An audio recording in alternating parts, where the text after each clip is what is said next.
Look what we've got here. Brand new camera. Vivitar GoPro alternative. This is going to be a good one. It's a Vivitar DVR794HD. Excellent. 90 euro. Can't go wrong. So let's have a look inside it. Okay. Box. Oh, till you get it open. There we go. Now, I've opened this already. I took it out and had a look at it and charged it up. Put the memory card into it. I've brought it from on a test drive, see what it looks like. So this video is going to be in three parts. First is going to be opening it up, having a look, see what's in the package. Second part will be taking it out on the road and a few different scenarios, see what the camera is like out in the real world. And third part then I will review on it the points that I like about the camera and the points that I dislike about the camera and overall value for money. So first, yes, we're going to open it up and let's see what's in the box. Got a camera. Nice GoPro style camera. No LCD on the back of this one. Yeah, just like the GoPro. But they have made an app available for it, and this is Wi-Fi. We'll go into a little bit more details with that now in a minute. So let's get the box open. There's really nothing much to this. This is the main sport camera. Little camera inside there. There you go. That's without the waterproof case. Here we are. Look at that. Lovely little thing. Alright. There's the memory card in there. HDMI microphone socket. That's a 2.5 microphone socket, so you'll have to get an adapter if you want to run a mic. Mic is not that good, but I'll go into that later in detail. This point here is the charging and connected up to your computer, and you can use this as a webcam also. Tiny little LCD display on the top. It's very sparse on details. Kind of a little bit tricky, but anyway, you're not really. It's a point and shoot camera, video camera. It does everything for you. Most 99.9% of the work for you. You just press record and away it goes. Okay, so that's what you get in the box. Camera. It's metal on the back. Comes with a little battery inside. I've already charged it up. I'm going to try and get a spare one of those on eBay. See how we can get on with that. Tripod on the bottom. Very good. Everything there. Wi-Fi button and power button. Battery release button. Camera button. This does the camera cycles as well. You can switch from the video to camera, as you can see on the top of it. This way, yeah. Alright, so put that aside. So the camera. And in the bottom of the box we get manuals, paper, more bits of paper, image manager. Now the manual is on this one. Manual is not great, right? Not brilliant at all. But anyway, the charger, and you get some connections. Infrared remote control. Strap it on your arm or do whatever you want with it. Handlebar clamp. Excellent. Little tripod connector there on top. Adjustable. You can move it up, move it down, move it up and move it down, but any way you want. Brilliant. And helmet. You want to put it on your helmet. Excuse me, if you want to put it on your helmet, awesome.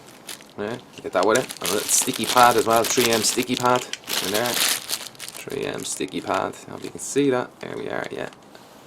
There we go, lovely. So that's what you get in the box. Excuse me. So you get camera, waterproof case, charger, nonsense.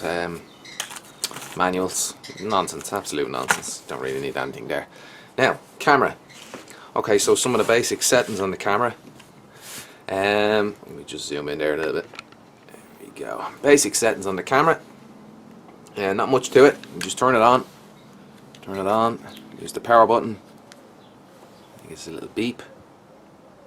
There we go. The light comes on. See, it says on, and it tells you what time you have left on the memory card. This is an 8 gig card, so I have 1 hour 22 minutes or thereabouts. So I want to press record and this is what happens. There we go. It's a strange way of counting down time, so it counts down minutes only, no seconds, frames or any of that carry on. Now, That's it, stopped. Now I want to cycle through to the camera mode. I press the button at the side here.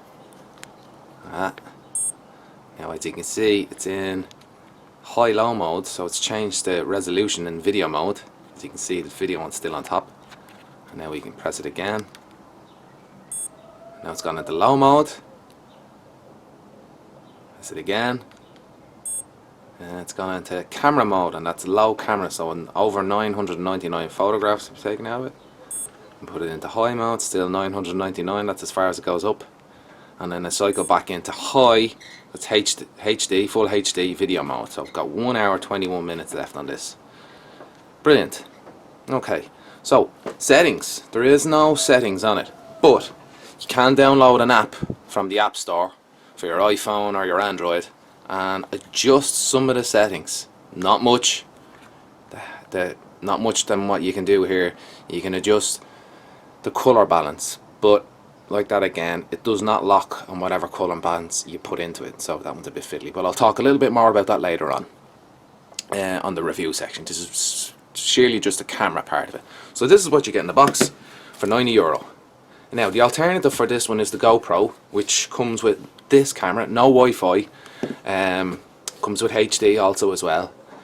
It doesn't come with any of the attachments, it just comes as you see it there. That's what you get for €130 GoPro basic entry model. You don't get any of this stuff, but for 90 you get this off the Vivitar. Now this comes with extra Wi-Fi, so for value for money, €90, it's really good value.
I was actually quite surprised the quality of its lens.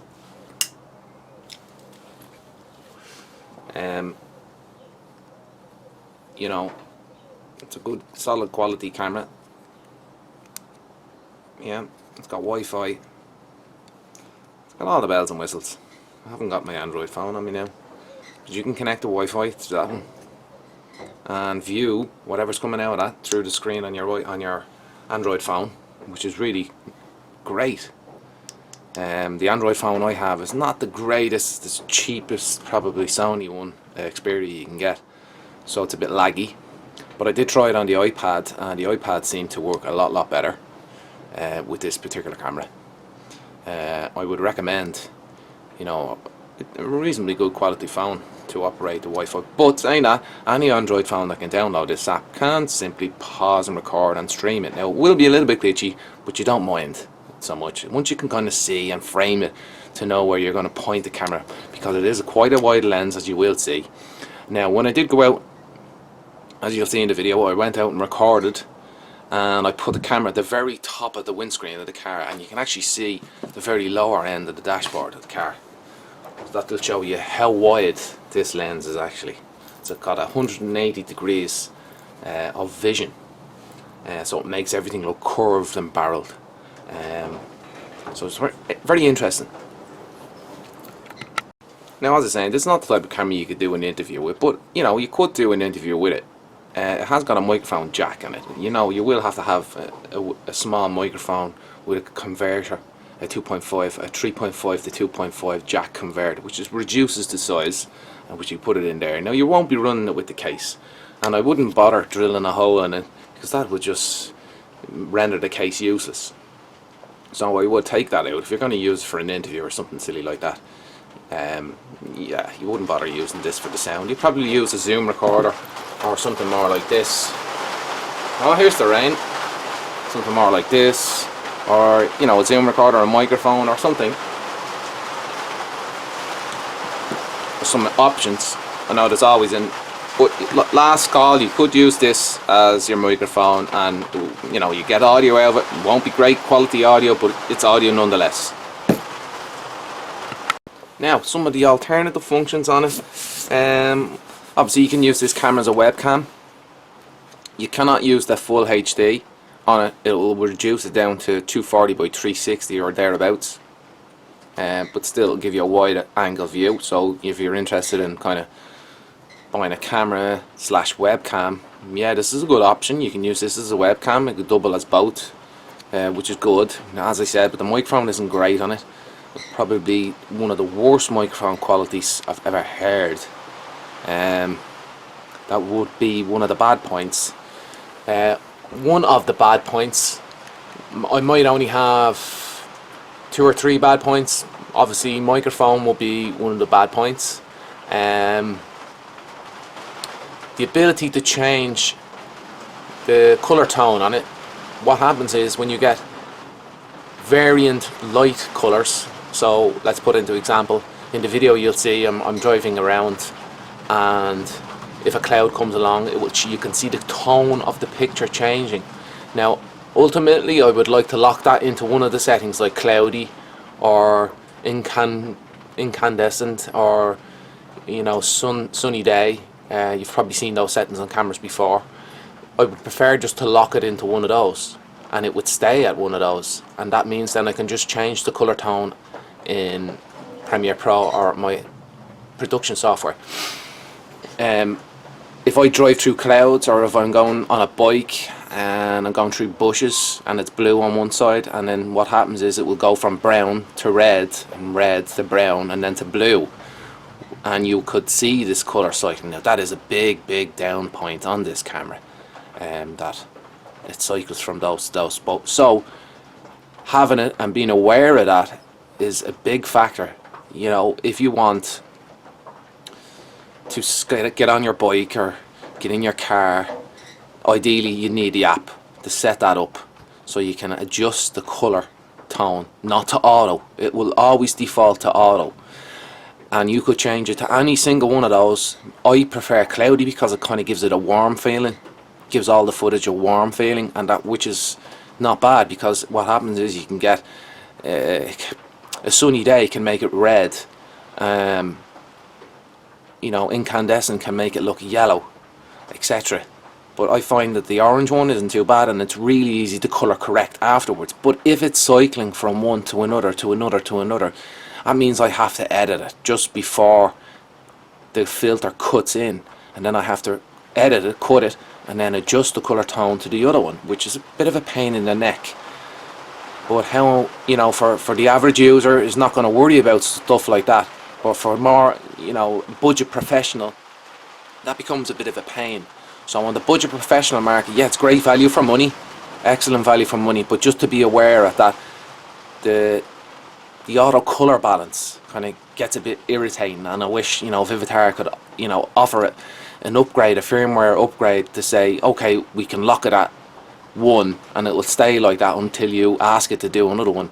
In other words, it keeps defaulting at auto, and auto doesn't know what to decide, especially in varying light conditions. And varying light conditions, as I said, is going from cloudy to trees to out into the bright. And, you know, with an action camera, you're going to be doing a lot of that, so that could kind of be a bit disappointing on the color tone. So please, Vivitar, if you're listening to me out there, you know, bring out a firmware update and, you know, make this camera even better than the GoPro, because that's the only thing really that's holding it back, is that auto. Other than that, it's an excellent camera, excellent quality images. Like, I was really quite surprised for €90. I was really quite surprised at the quality of the image and the clarity of it. Yeah, and that's the only thing I kind of badmouth about that would be the colour tone, and everything else, like, it's great, excellent value for money. I was really I'm nearly trying to sell this product. I promise you, I'm not selling this product. I'm pretty much doing a review for people out there that like to get to know cameras before they buy them, because I've often gone to look on YouTube for videos that cameras that I'd want to buy, and you would find some, and then some of them you wouldn't. So this is one market I'm entering into, and this is the camera to buy. €90, one setting. It's a lot cheaper than the cheapest GoPro, is €130, and then they step up in price then thereafter, right up to the GoPro Black, which is €500, which is absolutely ridiculous money for a camera that size. Ridiculous money. Anyway, that's what I think of this camera. My rating for this camera from out of 10 would be, I would give it a 7.5, and as I said, those points are really, you know, there's not much to take away from this camera. There really is not, because it's such a simple thing. It's a point and go and shoot, but you have to hold back on something, you know, and I'm nearly skewing towards an 8 saying that now. I kind of feel a bit bad on saying it about this camera, but value for money, I would give it a 9 out of 10. For quality, for use of quality and ease of use, I would give it an 8 out of 10. And, you know, for ease of use, that's getting at the settings and stuff like that, if you want to get at the settings, I'd give that a 7.5 because of the auto tone, and that one is a big one. That one would be a big one because it makes a lot of work. Now, I don't know if the GoPro, if you can change it on the GoPro. I must look into that one.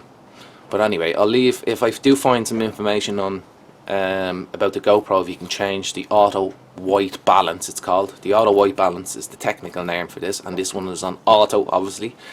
You cannot set it onto either cloudy, you know, night, or candle, or fluorescent tube. You really want to be locking it in one of those. And check out how to do that. Please, Vivitar, bring out an update for just to lock this in one of the non-auto tones. Please, I beg you. Anyway, I hope you enjoyed the review, and please subscribe down the very bottom. If you have any questions on the camera, please don't hesitate to write a comment below. Give us a thumbs up, and hopefully we'll catch some more videos out in the future. Thanks. Bye.